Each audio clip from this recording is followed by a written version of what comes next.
Class 10 खत्म हो गए, बोर्ड भी खत्म हो गए, अब तो भाई मजे ही मजे। अगर आपको भी ये सेम चीज लगता है ना, let me clear one thing, class 11th is totally a different world. बहुत सारी ऐसी चीजें जो मुझे मेरे 11th में एंटर करने से पहले मालूम चलती, तो बहुत कुछ स्मूथली रन कर रहा होता। तो मैं इस वीडियो में वो सारी रियल बातें शेयर करने वाला हूँ जो कि आपका जानना बहुत ज्यादा जरूरी है 11th में एंटर करने से पहले। तो वीडियो शुरू से लेकर एंड तक जरूर देखना। वीडियो पूरी तरह से रॉ रखनेंगे, ठीक है, कोई फिल्टर वाली बात नहीं, कोई शुगर कोटिंग नहीं, जस्ट एक सीनियर अपने एक जूनियर को गाइड कर रहा है, दैट्स इट। तो अब बात करते हैं हम लोग पॉइंट नंबर 1 की तरफ, जो कि हमारा syllabus is not a joke. जब आपको टीचर्स कह रहे होते हैं ना कि यार 11 टफ है, तो उसको मान लेना होता है, ठीक है। झगड़ना नहीं होता है कि नहीं टफ नहीं है, टफ नहीं है। और ये टफ वो वाला टफ नहीं होता है जो आपको हर साल टीचर्स कहते हैं कि यार आप 6 में जाने वाले हो, टफ होने वाला है, 7 में जाने वाला टफ होने वाला है। और वो 5 से 6 में जब आप जंप लेते हो कि आपका जो साइंस है वो 3 पार्ट में डिवाइड हो जाता है, फिजिक्स, केमिस्ट्री, बायोलॉजी, ये वो वाला टफ नहीं है। और वैसे भी ये टफ होता भी नहीं है, क्योंकि आप सेम ही चीज पढ़ रहे होते हो। वहां भी आप फोर्स ही पढ़ते हो, यहाँ भी आप साइंस में मतलब फिजिक्स में फोर्स ही पढ़ रहे हो, तो सेम ही चीज है, बस नाम अलग हो जाता है। बट 11th बिल्कुल भी वैसा नहीं है, इस भरम में बिल्कुल मत रहना, ठीक है। क्योंकि 11th में आप जब पढ़ते हो ना, तो आप स्कोर करने के लिए नहीं पढ़ रहे हो, आप पढ़ते हो कि आप सर्वाइव कर सको इस सिचुएशन में। क्योंकि आपको जस्ट पास होने के लिए भी ना कॉन्सेप्ट का पूरी तरह से नॉलेज होना जरूरी है, आप ऐसे ही पास नहीं हो सकते। और 10th के बाद ना मतलब बहुत बच्चे का एटीट्यूड बदल जाता है कि यार हम तो प्रो हैं, हमको सब आता है, अभी हम जस्ट बोर्ड्स देके आए हैं, हमको मत सिखाओ। हमको सारी चीजें डील करने आता है, चाहे वो 1 महीना पढ़ के 90% लाना हुआ, बोर्ड्स फोड़ना हुआ, या फिर प्रेशर डील करना हुआ हो, ठीक है। तो ये सारा जो एटीट्यूड है ना, ये चकनाचूर हो जाता है कुछ ही महीना में, क्योंकि जो 11th है ना वो रेडी होता है ऐसे एक चमाटा के साथ किया हुआ, ठीक है। एक जोर से चमाटा मारता है और उसमें लिखा रहता है वेलकम टू रियल स्टडीज। और ये बात बिल्कुल सच है, क्योंकि इसमें बहुत कुछ आपको सीखने मिलता है, बहुत चीजें वास्ट हो जाती है। और इतना बड़ा जंप मतलब सच में एक बड़ा चीज होता है, ठीक है। हम इतना कुछ कह रहे हैं तो ये चीज आप अभी रिलेट नहीं कर पाओगे, अभी इसे कुछ 5-6 महीने बाद आपको सब समझ में आएगी, हाँ यार किसी ने कुछ बोला था, ठीक है। और अगर कोई ये सीनियर वीडियो देख रहा है, मतलब जो 11th-12th पास कर चुका है, तो वो पूरी तरह से एग्री करता होगा मेरी बातों से। और जो आपका जेई नीट जैसे एग्जामिनेशन होता है, ये ईयर आपका फाउंडेशन ईयर होता है, मतलब यही आपका बेस होता है। आपका ये अगर वीक रह जाता है ना, तो फिर आप आगे चीजें कवर करना मुश्किल हो जाता है, ठीक है। तो ये तो रहा आपका प्रॉब्लम, मतलब ये सारी चीजें आपको मालूम होनी चाहिए। बट अब इसका सोल्यूशन क्या है भैया, आपने तो बता दिया, अब इसका सोल्यूशन बताइए। सोल्यूशन सिंपल यही है कि प्रिपेयर हो जाओ, मेंटली प्रिपेयर हो जाओ कि हाँ यार ऐसा कुछ होने वाला है मेरे साथ, ठीक है। आर्ग्यू नहीं करना है कि नहीं नहीं हो सकता है, हम हैंडल कर लेंगे, प्रेशर आता है हमको हैंडल करना, कर लेना भाई हैंडल, ठीक है। लेकिन पहला है मेंटली प्रिपेयर हो जाना, ठीक। और दूसरा एक और बात, एक शेड्यूल बना लेना, मतलब एक रूटीन बना लेना, ठीक है। एक फ्लेक्सिबल सा रूटीन, आसान सा रूटीन, डुएबल रूटीन, ठीक है। बहुत लोग ऐसा देखते हैं, ऐसा रूटीन बना लेते हैं कि भाई 11th में आए हैं सब कर लेंगे, हमको पढ़ना पढ़ना फोड़ना है, तो अलग ही टाइप का रूटीन बना लेते, 2 दिन फॉलो होता है, तीसरे दिन नहीं हो पाएगा, बस ऐसा हो जाता है। तो ऐसा मत करना, ठीक है, डुएबल रखना। और बेस्ट है कि शुरुआत स्लोली करना, ठीक है, एकदम आराम आराम से स्टार्ट करे करना। और मेन थिंग है कंसिस्टेंट रहना, क्योंकि गेम ही वही चीज का, ठीक है। कंसिस्टेंट रहोगे एक्सेल कर जाओगे, ठीक है। Point number 2, stream selection. Stream selection एक बहुत ज्यादा इंपॉर्टेंट रोल प्ले कर जाता है आपके करियर को लेके, एज वो आपको एक डायरेक्शन सेट करके देता है। मतलब मैं ऐसा नहीं बोल रहा हूँ कि आप अपने स्ट्रीम के अलावा कुछ नहीं कर सकते, आप जरूर कर सकते हैं, बट आपको एक डायरेक्शन सेट करके मिल जाता है कि हाँ आप इसी वे में जाके कुछ कर सकते हो, ठीक है। और अभी बहुत सारे बच्चे पीसीएम, पीसीबी या कॉमर्स जैसे स्ट्रीम लेने वाले हैं जस्ट इसलिए क्योंकि उनके दोस्त उस फील्ड में जा रहे हैं, या फिर उन्हें पेरेंट्स प्रेशर डाल रहे हैं, या फिर कोई सीनियर या कोई भी जो उनसे बड़ा उनको गाइड करे कि आप इस फील्ड में जाओ, बहुत बेहतर स्ट्रीम है, चल जाओ। तो अभी के लिए बिल्कुल वैसा मत करना, ठीक है।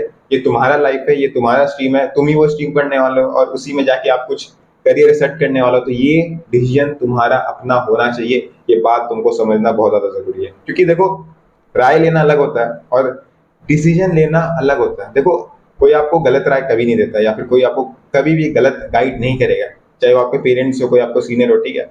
बट आपको समझना पड़ेगा कि यार वो जो समझा रहे हैं ना, उनका पॉइंट ऑफ व्यू अलग है, तुम्हारा पॉइंट ऑफ व्यू पूरी तरह से अलग है। और तुमको लाइफ में क्या करना है तुमसे बेहतर कोई नहीं आता है, चाहे वो कोई भी हो, और तुमको तुमसे बेहतर कोई नहीं समझता है। ये जो डिसीजन है ना, वो तुम्हारा अपना होना चाहिए, किसी भी तरह से बायस डिसीजन मत लेना, ठीक है।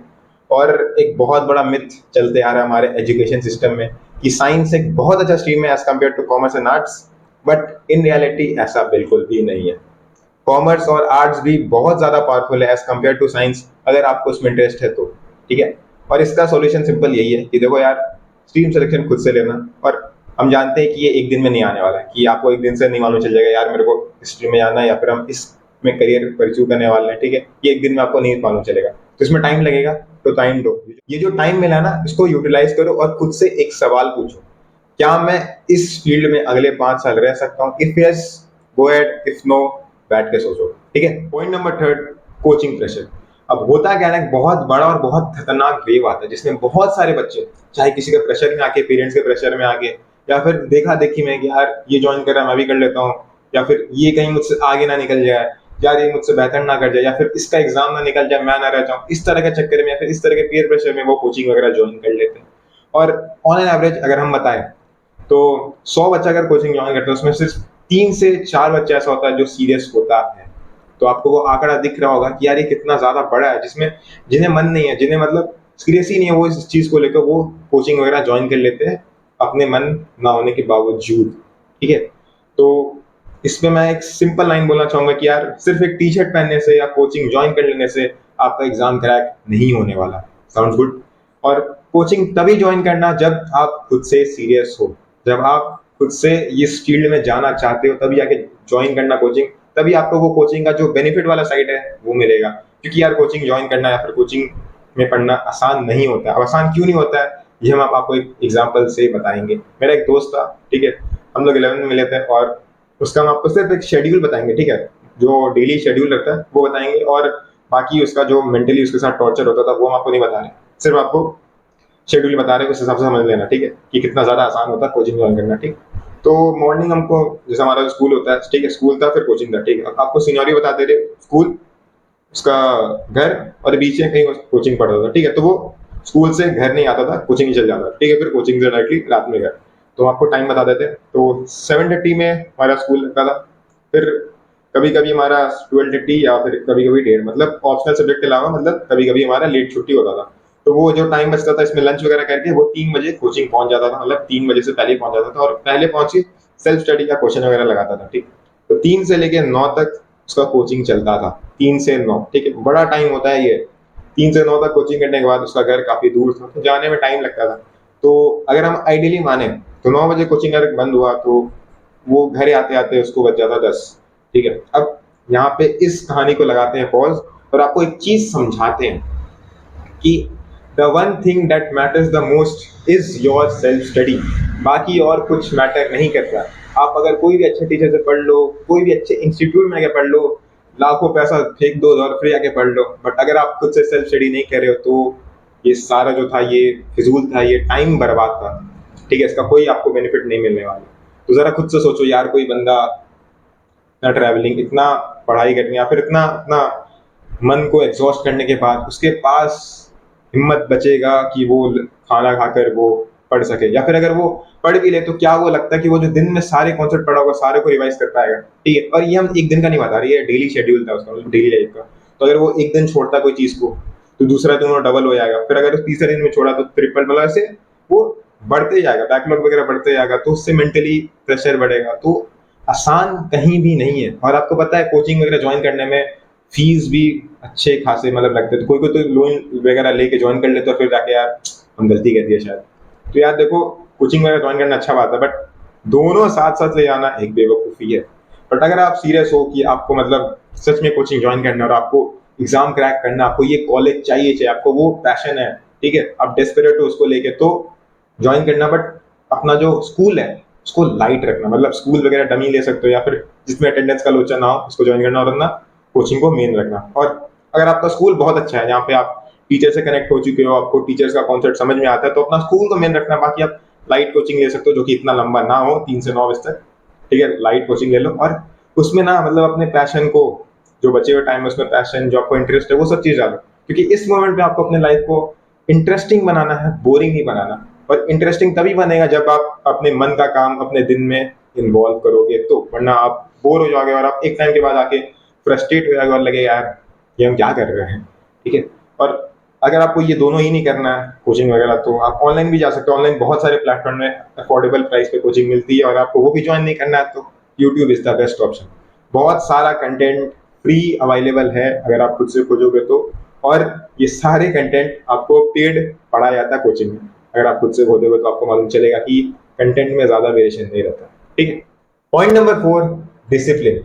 अब क्लास 11 में कोई भी आपसे होमवर्क नहीं मांगने वाला है, या फिर कोई भी टीचर आपके पीछे नहीं लगने वाला है कि यार आप ये कॉन्सेप्ट सीखो सीखो, ये चीज को सीखो। अगर आप नहीं सीखते हो, टीचर को कोई फर्क नहीं रहता, टीचर अपना काम करता है, चुपचाप चला जाता है। Class 11 is totally responsibility. यहाँ पे आपको एक मेच्योर आदमी की तरह ट्रीट किया जाता है और आपसे एक्सपेक्ट भी किया जाता है कि आप एक टॉपर की तरह मार्क्स लाओ। और इस सब के बीच में जो स्टूडेंट रहता है पूरी तरह से ब्लैंक हो जाता है, वो सोचता है यार ये सब क्या नया चक्कर है। और इस मूवमेंट पे डिस्ट्रैक्शन भी पीक लेवल पे होता है, मतलब चाहे वो आपके फ्रेंड्स हो, रिलेशन हो, आपके सोशल मीडिया हो, बहुत सारे तरीके से मैं बता रहा हूँ। यहाँ पे मैं हर चीज को इलाबोरेट करके नहीं समझा रहा, आपको खुद से समझना है कि यार यहाँ पे डिस्ट्रैक्शन पीक लेवल पे है। और एक और बात, क्लास 11 या तो आपको बर्बाद करके छोड़ देगा, या फिर क्लास 11 आपको बहुत अलग ही इंसान बना देगा। ठीक है, और अगर आपको इस वाले सेक्शन में नहीं आना है, इस वाले सेक्शन में आना है, तो एक ही चीज आपको बचा सकता है, वो है डिसिप्लिन। हम आपको पहले ही बताया कि क्लास 11 में बहुत वास्ट सिलेबस होता है, बहुत बड़ा सिलेबस होता है। अगर आप सोच रहे कि अभी चिल मार के 2 दिन पहले सिलेबस खत्म कर लेंगे, तो वो नहीं होने वाला। ठीक है, सिंपल बता रहे हैं, नहीं कर सकते आप। तो उसके लिए क्या करना है, सॉल्यूशन है, आप धीरे धीरे स्टार्ट करना, स्लो स्टार्ट लेना, बट रेगुलरली कुछ ना कुछ सीखते रहना। ठीक है, अगर आप रोज कुछ ना कुछ सीखते रहोगे, टॉपिक कवर करते रहोगे, तो हो जाएगा, इतना भी ज्यादा टफ नहीं है। बट अगर आप सोच रहे हो कि आप एक दिन पहले खतरों खिलाड़ी बन के रात भर पढ़ के एग्जाम फोड़ दोगे, तो फोड़ लेना भाई, सही बता रहे हैं, नहीं कर सकते। पॉइंट नंबर 5, नोट्स बनाना। अगर तुम इस वक्त नोट्स नहीं बनाओगे ना, तो बहुत ज्यादा पछताओगे एग्जाम के वक्त। और इस भरम में बिल्कुल मत रहना कि यार मैं पीडीएफ से कवर कर लूंगा, यार मैं उसके नोट से या फिर अपने दोस्त के नोट से पढ़ लूंगा, क्योंकि एग्जाम से पहले ना कुछ समझ ही नहीं आता है, कुछ पल्ले ही नहीं पड़ता। ठीक है, और वो जो टीचर इतना चिल्ला चिल्ला के कहते हैं ना, यार खुद के नोट्स बनाओ, खुद के नोट्स बनाओ, ठीक है, अपने नोट्स ही बेस्ट होते हैं। इन रियलिटी में अपने नोट्स ही बेस्ट होते हैं। ठीक है, क्योंकि आपका अपना लैंग्वेज ही आपको खुद समझ आएगा ना, आप जो लिखोगे आपको खुद ही अच्छे समझ में आएगा। ठीक है, और एग्जाम से पहले, ठीक है, इतना ज्यादा जो आपके पास कॉन्सेप्ट है ना, तो आप लेक्चर से कवर कर सकते हो। ठीक है, और बुक भी इतना ज्यादा फ्रेंडली नहीं रहता कि आप उससे पढ़ के रिवाइज कर सको। ठीक है, इस वजह मैं कहता हूँ कि यार नोट्स बनाओ, नोट्स इंपॉर्टेंट है। और यही होता है हिडन वेपन हमारे वो एस्पिरेंट लोगों का, जेई नीट वाले का। ठीक है, उनके पास प्रॉपर नोट्स होते हैं, आप जाके देख लेना, सारे एस्पिरेंट के पास प्रॉपर नोट्स रहते हैं। वो कुछ नहीं करते यार एग्जाम से पहले, वो सारे नोट्स को गो थ्रू करते हैं, क्योंकि इतने सारे कॉन्सेप्ट वो एक दिन में कवर कैसे करेंगे, नोट से ही करेंगे। करने के बाद वो एग्जाम में फोड़ के आते हैं, इस वजह से वो तुमसे 2 स्टेप आगे रहते हैं। ठीक है, अब इतना कुछ सुनने के बाद तुमको समझ में आ गया कि यार नोट्स बनाना, और रेगुलर नोट्स बनाना, ठीक है, डेली बेसिस पे नोट्स बनाना है, तो कॉपी यार अभी से खरीद के रख लो, और जो आपका लेक्चर होता है ना, उसको प्रॉपर नोट्स बनाते रहो। और नोट्स बनाओ, बुक मत लिखो। अभी हम क्यों कह रहे हैं, क्योंकि बहुत लोग को हम देखे हैं अपने टाइम में भी, यार जैसे मान लो एक पैराग्राफ रहता है, ठीक है, इतना बड़ा, ठीक, अब क्या होता है ना कि आपको इसका नोट्स बनाना है, इसका कुछ नोट्स है, तो आप कितने ही लिखोगे, आप प्रॉपर 1-2 लाइन में ये सारा जो भी कॉन्सेप्ट है इसमें, इसके अंदर आगे आपका नोट्स बन गया। अब मेरे दोस्तों क्या करते थे, ये पैराग्राफ है, ठीक है, अब वो इसको एक्सपैंड करके इतना बड़ा करके लिखते कि यार ये मेरा बना इसका नोट्स, आसान भाषा में। ठीक है, आपको समझना पड़ेगा कि आप नोट बना रहे हो, ये तो एक्सपैंड करके आप बुक लिख रहे हो, और रिटन बाय जो भी मेरे फ्रेंड का नाम है, ठीक है, वो नहीं करना है, आपको नोट्स बनाना। ठीक है, और इतना ज्यादा आप लिखोगे ना, तो एग्जाम के वाले जब पन्ना पलटोगे तो लगेगा यार इतना सारा चीज, पढ़ने का मन ही नहीं करेगा। ठीक है, तो शॉर्ट बनाओ, क्रिस्प बनाओ, और सारे कॉन्सेप्ट को इसके अंदर लाने का सोचो। और एक प्रो टिप आपके साथ हम शेयर कर रहे हैं, और ये बहुत बड़ा सीक्रेट है, कोई जल्दी शेयर नहीं करता, वो ये कि जब भी आपको कोई चैप्टर खत्म होता है ना, तो एक पेज निकालो और उस चैप्टर का समरी उस पेज के अंदर लिख दो। ठीक है, सारा कॉन्सेप्ट, सारा फॉर्मूला, सारा एक्सेप्शन उस पेज के अंदर आने चाहिए, कैसे भी बताओ, डब्बा बना के, कॉलम बना के, छोटा लिख के, कैसे भी करके उस पेज के अंदर आने चाहिए। एंड बिलीव मी, ये चीज इतना ज्यादा आपको बेनिफिट देगा ना यार, मैं बता नहीं सकता। Point number 6, friend circle. अब आपने कोट तो जरूर से सुना होगा, become the average of 5% around you, और ये कोट बहुत ज्यादा ट्रू है। ठीक है, आपका सर्कल ही डिसाइड करता है आपका फ्यूचर और ग्रोथ। सिर्फ हंसी मजाक करने से आपको सक्सेस नहीं मिलने वाला है, आपके लाइफ में एम्बिशियस लोग होने चाहिए, ताकि आप अपने फोकस से भटको ना, अपने पाथ से डाइवर्ट ना हो। ये चीज हम पढ़ाई को लेके बिल्कुल नहीं कह रहे हैं। अगर आप स्पोर्ट्स में ज्यादा इंटरेस्टेड हो, तो आपके ग्रुप में, आपके फ्रेंड सर्कल में 2 से 3 लोग आपके सेम थिंकिंग, आपके सेम फील्ड, उनको भी सेम फील्ड में आना है, उन्हें भी पढ़ाई में इतना ज्यादा मन नहीं लगता, उन्हें भी स्पोर्ट्स में कुछ एक्सेल करना है। ठीक है, तो उस तरह के लोग होने चाहिए। अब यहाँ पे मेरा कहने का बिल्कुल ये मतलब नहीं है कि आप पढ़ाई वगैरह छोड़ के सिर्फ स्पोर्ट्स में जाओ। ठीक है, एजुकेशन बहुत ज्यादा इंपॉर्टेंट है। ठीक है, एजुकेशन आपको कभी नहीं छोड़ना है, बट स्पोर्ट्स में कोई कॉम्प्रोमाइज होने नहीं देना है। ठीक है, ये चीज आपको समझना पड़ेगा। तो यहाँ से आपको एक चीज समझ में आता है कि आपको ऐसा दोस्त बनाना है, ऐसा सर्कल बनाना है जिसमें आप हंसी मजाक भी कर सकते, मतलब कुछ फन दोस्त भी और एम्बिशियस लोग भी आपको, मतलब गोल ओरिएंटेड दोस्त भी आपको चाहिए अपने लाइफ में। अगर आप पढ़ाई के साथ साथ मजे को बैलेंस कर लेते हो तो आप एक बैलेंस लाइफ जी रहे होते हो, ठीक है। Point number 7, mental health. अभी एक ऐसा टॉपिक है ना जिसके बारे में ना तो कोई बात करना चाहता ना ही कोई करता है। पर क्लास 11 एक ऐसा जंप होता है ना जिसमें आपको 2-3 महीने में लगने लगता है कि यार ये हम क्या कर रहे हैं, ये हम क्यों कर रहे हैं, आप डिप्रेस्ड फील करने लग जाते हो। और जब भी आप ये सारी फीलिंग किसी से शेयर करते हो ना, सिंपल आपको एक लाइन में जवाब देता है कि यार ये नॉर्मल है, ये सबके साथ होता है, ज्यादा सोचने वाली बात नहीं है। बट टू बी ऑनेस्ट ऐसा बिल्कुल भी नहीं है। अगर आपको ऐसा कुछ फील होता है तो जब तक वो आपके अंदर है वो और बढ़ता रहेगा। और आपका अगर मेंटल हेल्थ खराब होता जाएगा तो फिर आप कोई भी चीज़ में अच्छे से फोकस नहीं कर पाओगे और ना ही आप कोई भी काम सही से कर पाओगे। तो मैं 4 पॉइंट्स आपके साथ डिस्कस करूंगा, उसको अच्छे से फॉलो करना अपने लाइफ में। पहला, चिल करना भी उतना ही ज़्यादा इंपॉर्टेंट है जितना कि आपका हसल, ठीक है। हार्डवर्क और आपका जो मज़ा है वो मतलब इक्वली बैलेंस होना चाहिए। ऐसा नहीं कि आप सिर्फ हार्डवर्क करते आ रहे हो, मज़ा करना भी इंपॉर्टेंट है, ठीक है। और उससे प्रोडक्टिविटी बढ़ता है, घटता नहीं है, ठीक है। सेकंड पॉइंट है, इस वक्त फ्रस्ट्रेशन नॉर्मल होता है, ठीक है, लेकिन उसको अंदर ही दबाना ये गलत होता है, उसको अंदर ही दबने मत देना, ठीक है।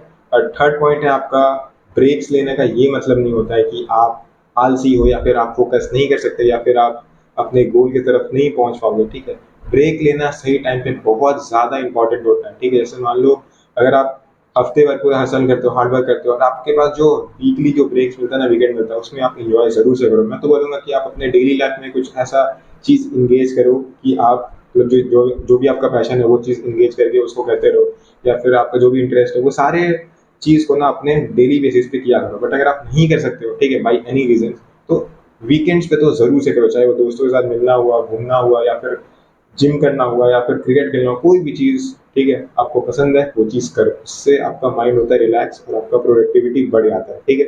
एट लास्ट, अगर आपका फ्रस्ट्रेशन बहुत ज़्यादा है, आप पूरी तरह से लो फील कर रहे हो, सिंपल टॉक टू समवन, ठीक है। और ऐसे आदमी से बात करना जो कि आपका मतलब जो दुख है वो दर्द वो समझे, ठीक है। आप किसी भी रैंडम आदमी से आके बात करोगे तो बहुत ज़्यादा खराब हो जाएगा, मतलब आपका जो स्टेट है वो और ज़्यादा डिग्रेड हो सकता है। तो ऐसे इंसान से बिल्कुल मत बात करना। और ऐसा आपके लाइफ में कोई ना कोई एक दोस्त होगा जो आपको समझता होगा और जो आपको समझाएगा ऐसे लो टाइम में। तो ये सारी चीज़ें अपने अंदर दबा के मत रखना, बहुत ज़्यादा खराब हो जाता है, ठीक है। जो भी अंदर खराब फीलिंग आ रहा है, लो फीलिंग आ रहा है, बात करो, आपका जो भी फीलिंग है वो अच्छा से मतलब जो भी फीलिंग है वो सही हो जाए, ठीक है। Point number 8, explore. Class 11th is the best time to discover new things. मतलब चाहे वो कोई भी चीज़ हो, यूट्यूब पे कंटेंट क्रिएशन हो, कोडिंग हो, स्पोर्ट्स हो, कोई भी एक चीज़ हो, आप यहाँ से स्टार्ट कर सकते हैं। ये जो आप सोचते हो ना राइट टाइम जब आएगा तब कर लेंगे, ये टाइम आएगा तब कर लेंगे, यही है वो राइट टाइम। अभी इससे ज़्यादा वेट मत करो, कॉलेज तक का वेट मत करो कि यार कॉलेज में जाएंगे तब जाके सोचा जाएगा। अभी ही है वो टाइम, ठीक है। अभी से कोई भी चीज जो आपको इंटरेस्ट है, हल्का सा इंटरेस्ट है, उसमें जाओ और डूब जाओ, ठीक है। और हर महीने उसमें अपस्किलिंग करते रहो। अगर आपको वो चीज नहीं पसंद आ रहा, छोड़ के नया स्किल सीखो और हर महीने अपने आप को नए नए स्किल्स देते रहो, ठीक है। चाहे वो सेम फील्ड के हो, अदर फील्ड के हो, नो मैटर। टाइम गुजरने के बाद तुमको मालूम चलेगा कि तुमने बहुत बड़ा गेम चेंज किया अपने लाइफ में। हर एक फील्ड अपने जगह पे बेस्ट होता है यार, बस तुम्हारा इंटरेस्ट मैटर करता है। अगर तुम्हारा इंटरेस्ट है उस फील्ड में तो तुम उसमें बहुत अच्छा कर जाओगे, ठीक है। एंड हु नोज, आपका ये सारे जो ऑप्शन मैंने आपको बताया ये आगे जाके आपके करियर ऑप्शन भी बन सकते हैं। तो दोस्तों अगर आप क्लास 11th एंटर करने वाले हो तो सिर्फ एक बात याद रखना कि जितनी समझदारी के साथ आप स्टार्ट करोगे आपकी राइड उतनी ही ज्यादा स्मूथ चलेगी। क्लास 11 टफ है बट तुम उससे भी ज्यादा पावरफुल हो। आज के लिए बस इतना ही। अगर आपको वीडियो पसंद आए तो अपने दोस्तों के साथ शेयर जरूर से करिएगा और एक कमेंट करते हुए जाएगा कि I am ready for class 11। मिलते हैं आपसे अगली वीडियो में, तब तक के लिए बाय।